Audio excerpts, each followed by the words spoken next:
বন্ধুরা তোমরা দেখতেই পাচ্ছ যে বাইরে কত কুয়াশা পড়েছে, শীতকাল চলছে আর এখন বাজে 10:30। এরকম সময়তেও এত ঠান্ডা, আমার পুরো কনকনি গেছে সব জায়গা। আর বাইরে কাকাটাকে যে জিজ্ঞেস করি যে কেমন ঠান্ডা পড়েছে, কাকাটার সাথে একটু মজা করে কথা বলবো না? কাকা কেমন ঠান্ডা পড়েছে গো? ভাইপো, ঠান্ডা তো ভালোই পড়েছে, কিন্তু মেন ব্যাপারটা হচ্ছে আমাদের শহরে একটা ছেলে এসছে যে আলগা গায়ে ঘুরছে এত ঠান্ডায়। কি বলছো গো কাকা, কোথায়? তোর যে পুরোনো বাড়ি আছে সেই জায়গাটা। তাড়াতাড়ি যাই আমার গাড়িটা নিয়ে। বন্ধুরা আমি তাড়াতাড়ি করে যাচ্ছি ওই লোকটাকে দেখার জন্য। ওই লোকটা কত ঠান্ডাতেও আলগা গায়ে ঘুরছে, কাকার কথা আমার বিশ্বাস হচ্ছে না বন্ধুরা। আমি তাড়াতাড়ি করে চলে এসেছি, দাঁড়াও বন্ধুরা, আমি এখানটা গাড়িটা রাখি। এই তো আমি এখানটা গাড়িটা ঠিকঠাক করে রেখে দিই।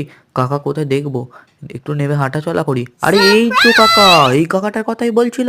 কি রে ছোকরা, আমাকে দেখে অবাক হচ্ছিস? অবাক করার কিছুই নেই। না না, তোমাকে থেকে অবাক হতে যাবো কেন? তুমি কি বাঘ না সিংহ? আমি বলছি তোমার কি গরম লাগছে? না রে বাচ্চা। কাকার জন্য লাইক ও সাবস্ক্রাইব।